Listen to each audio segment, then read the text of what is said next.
ये वीडियो देखा आपने? प्रधानमंत्री का ये वीडियो वायरल हो रहा है। इतनी मार्केटिंग शायद ही दुनिया का कोई प्रधानमंत्री करता होगा। कल आपने देखा था हिमाचल में कैसे गाड़ी को, एम्बुलेंस को पास दिया जा रहा था और सारे एंगल से कैमरा सेट थे। आपको लगता है कि एक एम्बुलेंस आई होगी और सब हो गया होगा? वैसे प्रधानमंत्री का कैमरा प्रेम सब जग जाहिर है, एक एक फ्रेम का ध्यान रखते हैं, कब कहां क्या कहना है। शानदार है उनका कला।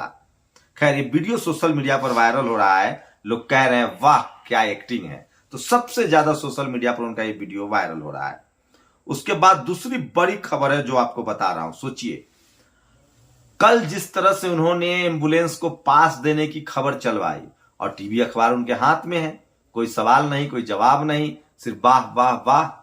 और पता है आपको, मैं हिमाचल घूम रहा हूं, लोग भी अब समझने लगे हैं और पूरे देश में मीडिया का नया नाम या तो मोदी मीडिया है या गोदी मीडिया है और बहुजन समाज उसको मनुवादी जातिवादी मीडिया कहता है। आरजेडी सांसद मनोज झा का तंज 130 करोड़ हिंदुस्तानियों से में शायद पीएम एकमात्र व्यक्ति है जिन्होंने एम्बुलेंस को रास्ता दिया है और जस्टिस चंद्रचूड़ नए सीजीआई बन गए हैं। एक केस आया, एक सफाई कर्मचारी ने केस दायर किया, उनको नौकरी से निकाल दिया गया था। उनको हाई कोर्ट ने फैसला सुना दिया कि इनको नौकरी पर बहाल कर दिया जाए। सुप्रीम कोर्ट चली गई सरकार कि इसको नौकरी नहीं मिलनी चाहिए। अब सोचिए, जस्टिस चंद्रचूड़ ने एक लाइन का फैसला सुनाया। उन्होंने कहा, अपने फैसले में कहा, सरकार एक सफाई कर्मचारी के हितों के खिलाफ लड़ने के लिए सुप्रीम कोर्ट आई है, यह बहुत दुर्भाग्यजनक है, पिटीशन डिसमिस। सोचिए, तो लगातार लोग जो है चंद्रचूड़ सिंह से उम्मीद लगाए बैठे। एक वीडियो भी सुनाऊंगा उन्होंने क्या कहा है। सवर्ण ईबीएस वाले सरकार से उम्र और अटेम्प्ट में क्यों छूट नहीं मांग रहे? सवर्णों को जो आरक्षण मिला है उसमें एज रिलैक्सेशन और अटेम्प्ट रिलैक्सेशन वो नहीं मांग रहे हैं। अगर एज रिलैक्सेशन और अटेम्प्ट रिलैक्सेशन मिलता है तो वो जनरल में क्वालिफाई नहीं कर पाएंगे, प्लस वो बड़े पदों पर नहीं पहुंच पाएंगे। तो सोचिए, इस तरह की होशियारी वहां चल रही है, बहुजनों को भी ये सीखना पड़ेगा। और राकेश टिकैत ने एक बड़ा बयान दिया है सरकार को लेकर। इन्होंने चुनाव आयोग से लेकर कोर्ट कचहरी पर कब्जा कर लिया है। इन्हें जनता वोट नहीं दे रही, बेईमानी से जीत रही है। सोचिए, ये क्यों कहा जा रहा है? जिस तरह से संजय राउत जो शिवसेना के मेंबर ऑफ पार्लियामेंट है, उनको जिस तरह से जेल में डाला गया और कोर्ट ने कहा कि बेवजह इनको गिरफ्तार किया गया। उसके बाद जब ईडी ऊपर के न्यायालय में पहुंची तो न्यायालय ने कहा कि अभी तो फैसला भी नहीं आया और आप यहां आ गए। तो सब जगह फटकार लग रही है। सुप्रीम कोर्ट में भी सरकार को फटकार लगी है आजम खान वाले मामले में।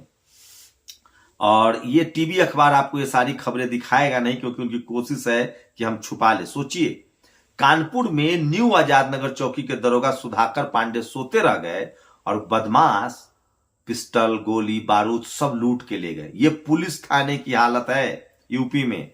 और संजय राउत की गिरफ्तारी पर पीएमएलए कोर्ट ने कहा राउत की गिरफ्तारी अवैध है, उन्हें बिना कारण गिरफ्तार किया गया है। सोचिए, ये राजनीतिक रूप से प्रेरित है। गिरफ्तारी की असाधारण शक्ति का लापरवाही से बेजा इस्तेमाल किया गया। सिविल केस को मनी लॉन्ड्रिंग बना दिया गया। कोर्ट ने ईडी डायरेक्टर को बुलाकर सिर्फ तमाचा नहीं मारा है। संजय राउत की गिरफ्तारी अवैध, उनके अधिकारों का गला घोटा गया है। संजय राउत ने कहा है कि बीजेपी ने मुझसे पंगा लेकर ठीक नहीं किया है और अब मैं चैन से उनको बैठने नहीं दूंगा, जीने नहीं दूंगा। तो सोचिए, आर पार की लड़ाई है। महेंद्र पटेल कहते हैं गुर्जरों ने आरक्षण के लिए आंदोलन किया, 72 नौजवान शहीद हो गए लेकिन आरक्षण नहीं मिला। जाटों ने आरक्षण किया, उनके 10 लोग शहीद हुए, आरक्षण नहीं मिला। पटेलों ने आरक्षण किया, उनको नहीं मिला। मराठों ने आरक्षण किया, उनको नहीं मिला। लेकिन सवर्ण गरीबों को आरक्षण मिल गया। ये कितना खतरनाक है, सोचिए। और हिमाचल प्रदेश और जम्मू कश्मीर में ब्राह्मण और ठाकुरों की समकक्ष जातियों को एसटी में शामिल करने के केंद्र सरकार कोशिश कर रही है, जिसका विरोध हो रहा है। संजय राउत को जमानत देते हुए कोर्ट ने कहा यह गिरफ्तारी बेवजह और गैर कानूनी थी। कोर्ट ने कहा संजय राउत की गिरफ्तारी बेवजह और गैर कानूनी थी। फिर एक बार ईडी की कार्रवाई पर उठ रहे हैं सवाल। और ये वीडियो सोशल मीडिया पर वायरल हो रहा है। एक आरोपी नोएडा में, लेकिन हम दिखा नहीं सकते किस तरह से गाड़ी से उसको क्रैश करने की कोशिश कर रहा है। तो ये तमाम खबरें हैं। सोचिए, यदि आप न्यूज नहीं देखते हैं तो आपके पास जानकारी नहीं है, और यदि आप न्यूज देखते हैं तो आपके पास गलत जानकारी है। मार्क ट्वेन का एक कोट लोग आर के राय ने ट्वीट किया है। और किरण नेगी के लिए योगिता भयाना का ये आंसू विदारक। सोचिए जिस तरह से सुप्रीम कोर्ट से बरी हो गए हैं रेप के दोषी, जिनको हाईकोर्ट ने दोषी कहा था, अब वो बरी हो गए हैं, उसको लेकर लगातार प्रदर्शन जो है वो जारी है। रवीश ने बड़ा हमला बोला है। संजय राउत को बेवजह और अवैध रूप से गिरफ्तार कर 101 दिनों के लिए जेल में डाला गया।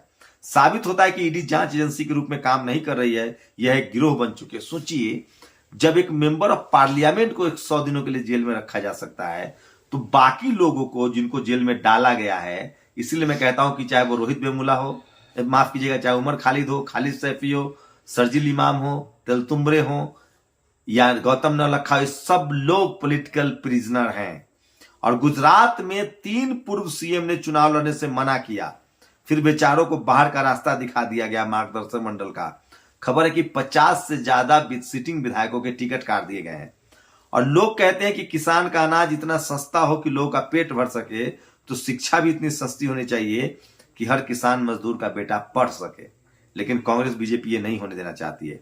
और विशेष अदालत ने संजय राउत को मामले में ईडी को जो कड़ी फटकार लगाई है, उसकी गूंज लंबे समय तक सरकार के कानों में सुनाई देगी। ये आरजेडी ने ट्वीट किया है। अब सोचिए कि जिस देश में ईडी और इनकम टैक्स की ये हालत है, मैं पहले भी कह रहा हूं, इस देश में लंबे समय तक कांग्रेस ने राज किया और तमाम एससी एसटी ओबीसी माइनॉरिटी के नेता, कर्मचारी और आम लोगों को जेल में बंद किया हुआ है। 90% एससी एसटी ओबीसी माइनॉरिटी के लोग जेल में हैं। सरकारी अधिकारी कर्मचारी को विजिलेंस जांच के नाम पर परेशान किया जाता है। जातिवाद का अलग वो शिकार होते हैं। वही पॉलिटिकल नेता को भी इसी तरह से जांच के नाम पर परेशान किया जाता है। अभी हेमंत सोरेन मुख्यमंत्री हैं, उनको ईडी परेशान कर रही है। हमारी आपकी क्या औकात है? सोचिए। मोदी एक काम जरूर कर रहे हैं कि वो सबको बराबर नजर से जितने विपक्ष के नेता हैं, चाहे उनकी जाति कोई हो, पार्टी कोई हो, सब पर इनकम टैक्स और ईडी छोड़ रहे हैं। मैं फिर कह रहा हूं, इस देश में जितनी संस्थाएं हैं, जितने इंस्टीट्यूशन हैं, उनकी विश्वसनीयता आज इसलिए खतरे में है क्योंकि उसमें एससी एसटी ओबीसी माइनॉरिटी के लोग बड़े पदों पर नहीं है। और इसीलिए रिजर्वेशन है, इसलिए रिप्रेजेंटेशन था। भारत मैच हार गया है, उसको लेकर लगातार लोगों में निराशा है। खेल को खेल की तरह लीजिए, लेकिन उन टीवी वालों से सवाल जरूर पूछिए जो ज्योतिष का कार्यक्रम दिखाते हैं मैच के लिए। प्रधान जीत जाते तो प्रधानमंत्री जिम्मेदार, हार की जिम्मेदारी लेंगे। और सवाल है कि आपका कैप्टन जब लगातार फ्लॉप हो, 28 गेंदे खेले 27 रन के लिए T20 में, तो हारेंगे नहीं। डर तो यह है कि कहीं सूर्य कुमार यादव को टीम से बाहर न कर दिया जाए। ये तमाम बड़ी खबरें थी जो आपके लिए बहुत जरूरी था। आप लोग अपनी प्रतिक्रिया भी जरूर दीजिए। शुक्रिया। नेशनल दस्तक की आपसे गुजारिश है कि अगर इसको बचाना चाहते हैं तो नेशनल दस्तक को सब्सक्राइब करने के लिए रेड कलर के सब्सक्राइब बटन को दबाएं, फिर बेल आइकन की घंटी दबाएं। नेशनल दस्तक को बचाने के लिए बहुत जरूरी है कि हर खबर को शेयर करें, लाइक करें, कमेंट जरूर करें।